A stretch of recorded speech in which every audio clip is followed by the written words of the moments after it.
है कि तमाम सुधार कार्यक्रमों के बावजूद आज के नए स्टार्टअप्स स्मॉल या मीडियम साइज इंडस्ट्रीज को ग्राउंड लेवल पर वो ईज ऑफ डूइंग बिजनेस नहीं मिल पाता है जैसा कि हमारी पॉलिसीज में इंटेंडेड होता है।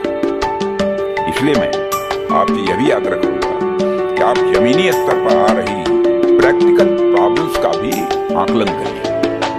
कहां पर प्रैक्टिकल प्रॉब्लम्स आ रही है? डिफेंस प्रोडक्शन की फील्ड में, इनोवेशन के फील्ड में, रिसर्च एंड डेवलपमेंट के फील्ड में ग्राउंड लेवल पर जो समस्याएं आ रही हैं उन्हें दूर करने में आप मुझे सुझाव भी दीजिए और आप मेरी मदद भी करिए। ये मैं आपसे अपील करना चाहता हूँ। साथियों, एक और खास विषय जो मैं आपके सामने लाना चाहता हूँ वह यह सरकार बड़ी विदेशी कंपनी और OEMs अलग अलग मंचों पर भारत आकर इन्वेस्ट करने या प्राइवेट इंडस्ट्री के साथ मिलकर ज्वाइंट वेंचर खोलने के लिए प्रयासरत रहती है। मैं खुद भी जब US, इटली, UK, फ्रांस आदि देशों में जाता हूँ तो वहाँ की कंपनीज के CEOs के साथ बैठता हूँ और उन्हें भारत आने का निमंत्रण भी देता हूँ। और CEOs भी इतने स्मार्ट होते हैं, जब उनके साथ मैं बैठता हूँ 30, 40, 30, 40, 55, 60, 70 का नंबर होता है और मुझे लगता है इतने कॉन्फिडेंस, इतनी तालियां बजती हैं कि उसके बाद मुझे लगता है मेरा कॉन्फिडेंस लेवल बढ़ जाता है। अब क्या, तो भारत में सब कुछ आने ही वाला है।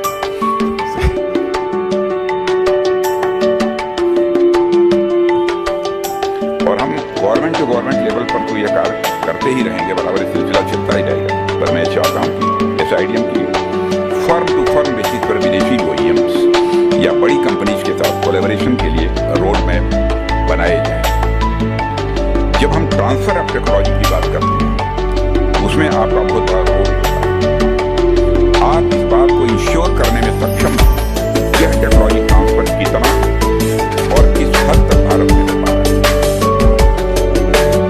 इन टेक्नोलॉजी या प्रोसेसेस को देश बनाने के लिए आपका पोटेंशियल रोल बहुत बड़ा है और मैं चाहता हूं कि आप सब इस पर विचार करें। साथियों, इसके अलावा एक आखिरी बात जिसे आपके सामने लाकर मैं अपनी बात को समाप्त करूंगा कि आमतौर पर high technology development private sector में ही देखा जाता है। प्राइवेट सेक्टर में ऐसे अनेक इंसेंटिव और फ्लेक्सिबिलिटीज होती हैं जो अमूमन गवर्नमेंट सेक्टर में कम देखने को मिलती है। इसी को ध्यान में रखते हुए हमने कटिंग एज टेक्नोलॉजी के डेवलपमेंट के लिए कई स्कीम्स चलाई हैं। आप सभी IDEX टेक्नोलॉजी डेवलपमेंट फंड, हाल ही में आई हुई अदिति स्कीम और विभिन्न प्रकार के इंसेंटिव स्कीम्स के बारे में जानते हैं जो रक्षा मंत्रालय द्वारा चलाई जा रही है। और जब जब आवश्यकता पड़ती है हम आपकी सलाहों के अनुसार इस सेक्टर को और भी अट्रैक्टिव बनाने का प्रयास करते हैं। इस मंच से मैं एक बार फिर से आपका आह्वान करना चाहूँगा कि कटिंग एज हाई टेक्नोलॉजी वाले डिफेंस इंडस्ट्री के सेक्टर में आप नेचुरली बहुत ही कॉन्फिडेंट हैं और इस सेक्टर में आपको और आर्थिक दखल की आवश्यकता है। भूमिका में कह सकता था, रोल मैं कह सकता था, लेकिन दखल की आवश्यकता है। पूरे कॉन्फिडेंस के साथ आप करेंगे, ये होना चाहिए। मैं डिफेंस मिनिस्टर बोल रहा हूँ, कुछ सोच समझ कर बोल रहा हूँ। आप कहिए ना कि मंत्री ये होना ही चाहिए, क्यों नहीं होंगी चाहिए?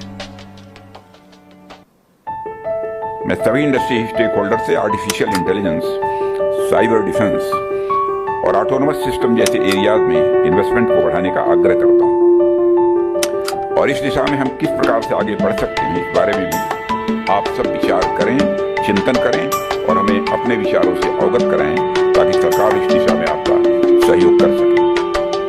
यह मेरे कुछ विचार सुझाव थे जिसे मैंने आपके सामने रखा है। मुझे पूरा विश्वास है कि आप सब मेरे सुझावों पर और मेरी इन बातों पर निश्चित रूप से विचार करेंगे और मैं इस मंच से एक बार फिर से आपको आश्वस्त करना चाहता हूँ कि सरकार हर कदम पर आपके साथ खड़ी है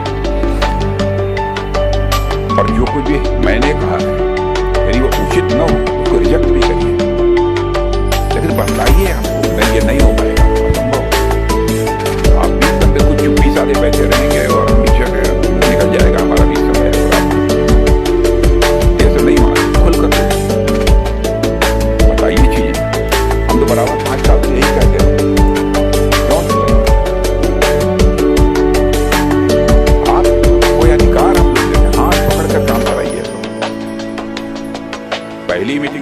डिफेंस मिनिस्टर बनने के बाद जब हुई थी, या मुझे याद है आप लोग भी थे शायद उसमें, हाँ आप लोग थे, यह हुआ कि शायद डिफेंस मिनिस्ट्री में जाने पर कुछ प्रतिबंध था या क्या करना पड़ता था, कुछ ऐसा ही था, क्यों ऐसे ही था सुलभ, रिस्ट्रिक्शन था।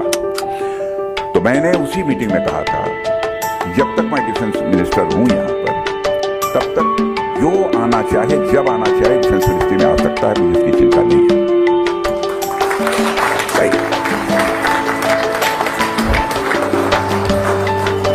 जिसकी नीयत में खोट हो वो सोचे, ना मामला कुत्ते से साफ साफ है, वह काहे कर रहे। मान लीजिए लोग कहेंगे कि अफसर के पास जाएंगे कहीं ये हो जाएगा, अरे जो हो जाएगा तो एक बार बचेगा, दो बार बचेगा, तीसरी बार तो आ ही जाएगा। और कहीं गड़बड़ होता है तो वो भी बताइए, कहीं गड़बड़ होता है पूरी आएगी। और मैं आपको यकीन दिलाता हूँ जो आप बताएंगे मैं किसी को बताऊंगा नहीं, लेकिन जो मुझे करना होगा कर। मैं आपको वचन देता हूँ, आप मुझे बताइए, सारी इंफॉर्मेशन दीजिए, मैं आपके साथ खड़ा। हमको अपना डिफेंस प्रोडक्शन बढ़ाना है। 1,27,000 करोड़ का है ना, 1,27,000 करोड़ का, इसको बढ़ाना है। कैसे बढ़ाएंगे, कैसे अपना एक्सपोर्ट बढ़ाएंगे, हमको क्या करना चाहिए, मिनिस्ट्री क्या करे। हम नहीं कहते हैं कि हम सब कुछ कर डालेंगे, हमारी इतनी क्षमता है, हमारी भी लिमिटेशन है। हमारी लिमिटेशन को समझते हुए आप सुझाव दीजिए क्या हम कर सकते हैं। और पूरे कॉन्फिडेंस, एकदम से कॉन्फिडेंस के साथ जाइए कि